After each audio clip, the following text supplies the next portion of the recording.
Eu tenho um texto para compartilhar, é um texto muito simples. O Caio vai colocar aqui e eu então o contextualizarei. É um texto lá do livro de Jó, conhecido Jó. É o capítulo 19, o versículo 25. E lá Jó, ele exclama, ele diz, por fim, tudo aquilo que no coração dele se passa diante da tragédia que ele vive. Ele diz, tal qual aí se lê, eu sei, eu sei, eu sei que meu Redentor vive. E por fim significa aí, então, e chegará o tempo, e vai acontecer, e finalmente, e um dia, no fim, ele, meu Redentor, se levantará sobre a terra. Foi uma expressão de fé tremenda, aceita por Deus e dita no meio da calamidade, no meio da enfermidade, no meio da doença, no meio da tristeza, no meio da perplexidade, no meio de um monte de coisas sem explicação ao redor de Jó, o luto dos filhos, e todos os filhos, e a perda dos negócios, e a perda, e a pobreza, e a miséria, e a situação que se apresentava diante dele era tal que tudo dizia que ele deveria ter uma frase de maldição a Deus. Foi o que a mulher dele propôs a ele. Olha, diante do teu quadro, marido, amaldiçoa o teu Deus, que não serve para nada, e morre. Porque a vida tampouco te serve para alguma coisa ainda. Você é um cara sem perspectiva. Você é um cara sem futuro. Então morre. Mas não morre antes de blasfemar, de amaldiçoar, de dizer por quê, Senhor? Por quê? Por quê? Por quê? Por quê? Por quê? Por quê? Por quê? Ele não disse nada disso. Ele disse, eu sei que meu Redentor vive. E por fim, se levantará sobre a terra.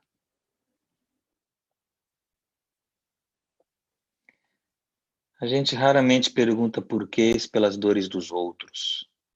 Por conta das nossas dores, a gente pergunta muitos porquês. Mas seja pelas dores dos outros ou pelas nossas, eu queria convidar você ao entendimento de que não há que perguntar por quê.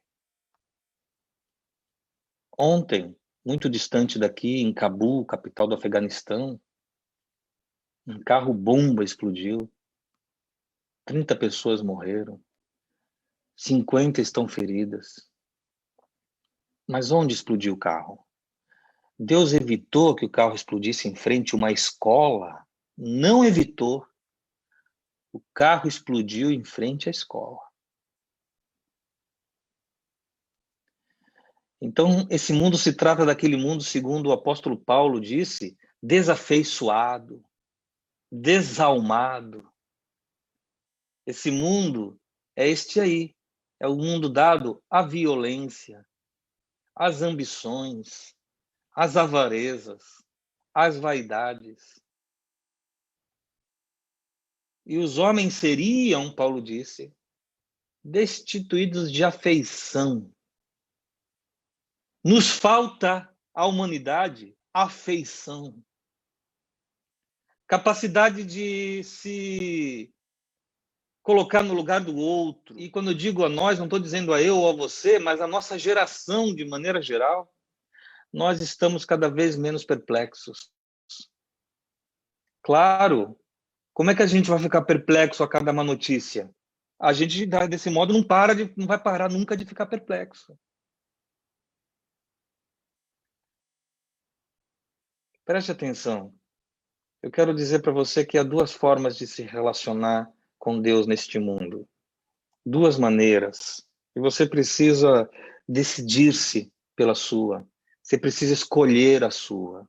Ou nós podemos buscar a Deus através do conhecimento dele, do conhecimento das coisas dele, que fará com que a gente se aprofunde nos livros, nas literaturas, no que aqueles que sabem falar dele podem nos revelar, e conhecer as coisas de Deus através do que a humanidade gera e produz sobre Deus é bem bacana, quando não é bem confuso, porque Deus parece todo fatiado, dependendo do livro, da quantidade de livros que você pega e de qual via, de qual fonte é que ele procedeu. Cada um interpreta Deus quase sempre ao gosto de seus próprios gostos, de quem deve ser Deus. De modo que, se você procurar Deus por meio de conhecimento, quase sempre o que você encontrará é um Deus feito à nossa imagem e semelhança. Ele vai se parecer conosco e não nós com ele. Por isso que a maneira mais segura, mas mesmo assim também a mais difícil de se conhecer a Deus é aquela maneira onde não se busca o conhecimento de Deus, mas a relação com ele. É aquela em que, ao se relacionar com ele, o que você vai gerando dentro de ti não é um conhecer teológico, não é um saber religioso, é uma confiança. Confiança de que Deus tudo sabe, de que Deus tudo pode, de que Deus vive e de que Deus, por fim, se levantará sobre a terra. E de que Deus agora nada explica, mas um dia, como ele mesmo falou, vocês agora não compreendem, mas um dia virão a entender.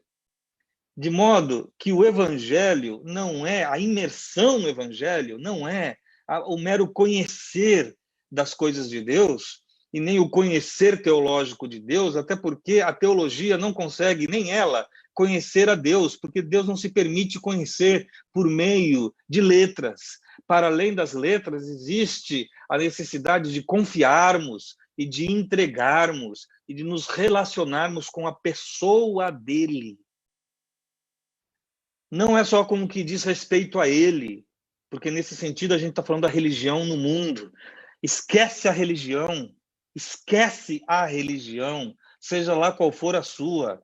Busque a Deus e sua palavra. Está escrito, busque a Deus de todo o teu coração. E ele disse, se me buscardes de todo o coração, eu serei achado de vós. Vocês vão me buscar e vão me encontrar. Quando me buscarem de todo o coração, não é só de todo o intelecto, não é de toda a razão, é de todo o coração. Quando o coração está envolvido na busca, nós não estamos dependentes dos sentidos. Então não significa que a gente precisa ver para crer, não precisa ouvir para crer, não precisa que nos toquem, e nem precisamos tocar para crer. Quando o evangelho gera em nós confiança em Deus, nós cremos. E posto está. Quem crê, crê. E esta fé não se abala pelo abalar das estruturas da terra, nem pelo abalar das estruturas da própria vida. Essa fé, ela substitui o medo. Essa fé, ela substitui,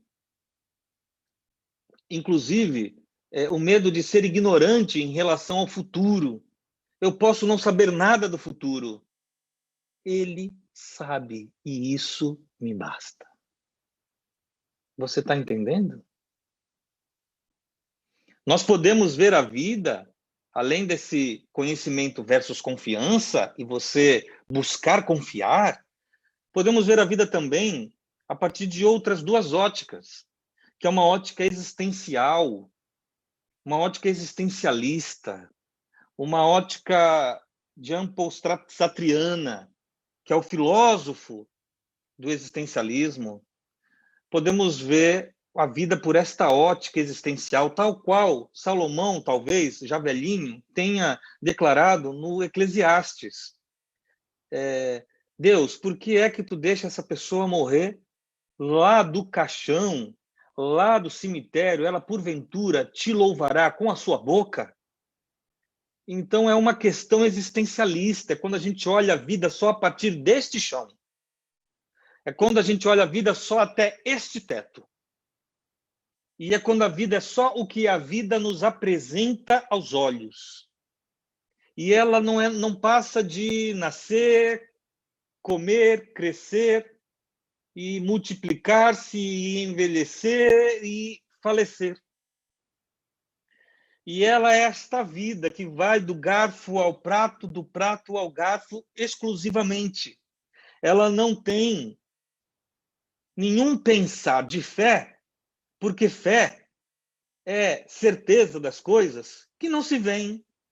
Então, fé não é alguma coisa que eu possa gerar dentro de uma perspectiva existencialista.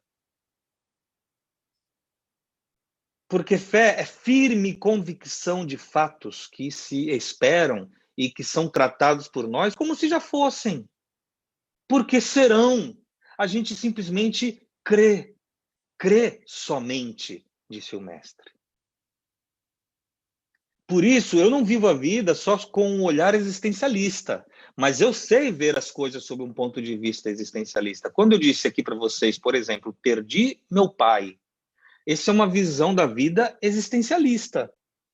Entretanto, quando eu tenho a visão desta ocorrência aqui da história, na minha vida pessoal, de luto, ora, veja, eu tenho este olhar existencial, mas também o olhar eterno. Eu vejo meu pai a partir da perspectiva de eternidade, na qual ele é acolhido por Deus para, pela primeira vez na vida, viver uma vida de verdade. Porque eu creio. Não valerá para você viver sem crer. Me entenda. É um apelo que faço. Crê no Senhor Jesus e será salvo, tu e tua casa. Essa é a expressão de fé. Você pode fazer a sua tal qual você quiser. Jó disse do meio da desgraça: eu sei. Eu não sei provar, eu não sei te dizer quando, eu não sei te dizer como, porque quando eu tenho um olhar da eternidade, eu não tenho um olhar da terra, então tudo que diz respeito à terra não diz respeito à eternidade. Na eternidade não há passado, presente ou futuro, existe um agora eterno e a gente sabe que o que vai se passar já é. Eu estarei para sempre com o Senhor. Isso já é. Isso acontecerá. Isso é irremediável. Isso é impossível de ser desfeito, porque nada nos separará do amor de Deus. Nada. E Paulo declara uma série de coisas que ele sabia que os homens julgavam possíveis de nos separar do amor de Deus. Você sabe disso. Para no final dizer, nada, nada, nada nos separa do amor de Deus. Jó passou o livro todo reclamando. Doente e pobre, enlutado e com gente ao redor dele só falando o que não presta, irritando. E ele não podia mais suportar aquilo. Então, por vezes, eu amaldiçoo o dia que eu nasci, ele disse. Eu não quero mais saber de nada. Maldita a hora que eu vim para esse mundo. Maldita a hora que eu conheci você, e essa vida, e Deus, que também não fala nada. Veja, é natural essa queixa, é natural. Pelo menos Deus considerou natural. Deus não considerou que Jó tenha blasfemado ao ter reclamado da sua condição. Porque mesmo tendo reclamado, Jó nunca deixou de crer. Ele sabia, aquilo era manifestação existencial. Era o peito rasgado, era a carne doendo, moída. Nossa, sua espiritualidade ela chega até o tamanho, ela é do tamanho da pedra no seu rim, meu irmão. Vai seu rim doer que você vai ver a sua espiritualidade. Se dobra toda, você vira um nada, você vira um pó. Você não consegue nem reclamar, porque você não consegue abrir a boca, você não consegue falar, você quer desmaiar para não sentir. É só fragilidade, e é isso que somos. Somos pura fragilidade. E a vida é frágil. Mas ela é boa. E é bonita. Então, enquanto a gente vai reclamando aqui e ali, de um calo aqui e acolá, a alma tem que estar grata porque pertence ao que é eterno e não vive só do que se vê. Vive do que se sabe. E não do que se sabe na razão, mas do que o que se conhece com o coração. Você me entende? Por favor, me entenda. Entre conhecer e confiar, busque confiar. Entre o que é existencial e o que é eterno, busque o que é eterno. O Senhor te abençoe, guarde sua alma, revista de fé seu coração, mantenha-se em vigilância, ore todos os dias, reze todos os dias, busque a palavra de Deus, mas não para acumular conhecimento, para conhecê-lo a Ele e ter acréscimos de confiança, de esperança. Leia, e o que você não entender não tem problema, vai indo, passa por cima daquilo, outro dia você entende. E segue adiante, então você vai entender, foi assim que eu fiz a vida inteira. E às vezes eu não entendia até, eu estava na 8ª leitura do mesmo texto e continuava sem entender, não tem problema, eu ia adiante, ia adiante, ia adiante. Tá bom? Guarde-se. Você pensa que esses dias são ruins? Dias piores virão. E não é que eu desejo que seja assim. Eu sei. E sei que nós passaremos por eles, se estivermos todos firmes, com o coração cheio de fé.